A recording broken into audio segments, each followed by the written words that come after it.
What's good, YouTube? It's your boy Kai. Welcome back to another video.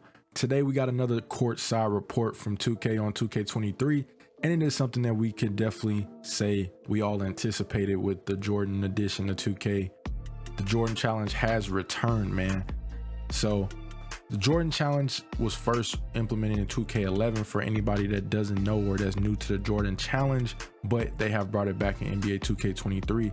And the Jordan Challenge is, of course, for anybody that doesn't know, a way for us to relive a lot of MJ's iconic moments and play in those moments in the game and kind of get a feel for how it was if we didn't get a chance to actually be there in real life, or if you did, it's a chance for you to re-experience those things. But we got it back in NBA 2K23. We got the Courtside report. I'm gonna kind of go deep dive into this a little bit. I'm not gonna go too in-depth because a lot of this stuff you can just kind of read, but it's not a whole lot of information. But first things first, as you can see, it was first implemented in 2K11, like I stated earlier, and they brought it back to NBA 2K23. It will be on both gens, the current gen, next gen, so you don't have to worry about which one to get. It's not on a certain edition of the game like one of the special edition MJ covers. It's going to be on every version of NBA 2K23, so you don't have to worry there. As far as the challenges, man, there are 15 challenges in total, and this is just talking about how, you know what I'm saying, there's a difference between people that played it back in 2K11 and those in 2K23. You got more of a younger audience who will want to experience those iconic moments from MJ, so you know they've brought it back once again. Going through, man, they've made a bunch of changes for this year's Jordan Challenge. For starters, you know what I'm saying, you'll start off with MJ in UNC and you'll play one of his iconic games there. But as far as what they've changed, they changed a lot of things. They've changed some broadcast elements. They did some gameplay changes, but we'll talk about that here. So as far as the broadcast elements, they have added like this filter system, and that's to like kind of recreate that television ambiance that they had back in the day, give it that same feel of what these games look like when they're broadcasted on TV.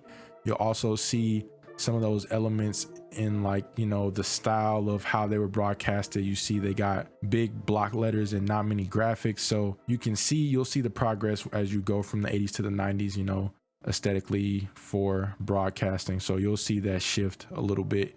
So it's not really talking about much here, just talking about, you know, some people that they've implemented in the game. Mike Fratello, you know what I'm saying, having that iconic Michael Jordan announcement, 6'6" Michael Jordan. They talk about having, you know, all the iconic music and all that stuff for the lineups and all that. They got PA announcer Ray Clay in here. But another interesting thing here they have, so in each of the 15 Jordan challenges, they have a pregame interview and they have a luminary, and that's just like different parts where they have different people talking about MJ. You know, they'll have Marv Albert, Kareem, they got Phil Jackson, Dennis Rodman, they got Shaq, and they'll have a lot more people. And I'm also gonna play the trailer for you guys, but it will probably be without sound for copyright and all that, but at least you'll still be able to see the trailer.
gameplay authenticity. So here just talks about some of the changes that they made with the gameplay. So like I said, they wanted to make the gameplay feel more realistic. So in this first paragraph, they talk about how it's not just, you know, a new 2K23 and you're just playing with all these old players still using like moves like the Sham God and stuff that people use nowadays. Like, they completely revamped the sliders and everything to make it feel more realistic. To make the gameplay feel more realistic, they adjusted the sliders and a lot of other things like the AI tendencies and stuff, because of course you already know back in the day it wasn't fast paced. It was much more slower paced in the NBA today. So it's much more slower paced. You'll notice a much heavier focus on post and mid-range game, and they also did some stuff with the slider settings, AI, the tendencies, and the playbook. So you'll see all of that when you play it. And they also did stuff with like the physicality, and of course everybody knows how the Pistons were back in the day. If you don't, they were super physical, way more physical than what they are in the NBA now, basically like punching each other. But they also added that in here, so you can see down here, playing with Jordan against the bad boy Pistons is probably the most obvious example where you see the grit and physicality of old school basketball. So probably be seeing Jordan get smacked around by the Pistons, of course. Yeah, so those are the gameplay changes that they made. They made it's much more slower pace. They've edited the sliders and tendencies of everything to make it more realistic, because back then they focused more on mid-range and in the post. And here is our list of challenges. It's 15 challenges. Of course, you start off right here, UNC versus Georgetown challenge with MJ, move on to Team USA, and then they got all the rest of the challenges. If you want to read the full report, and you know, it gives a description of each challenge, so I will link it down in the description so you can check it out and read it more in depth on your own. But I'll just kind of scroll through quickly so you can see each challenge. Of course, we got game 5. You got this iconic moment right here in the game. You know what I'm saying? The Hawks versus the Bulls, Bulls versus Cavs, Magic versus MJ. You got the shrug, that's in there. A lot of his iconic and legendary moments are in here, is captured very well.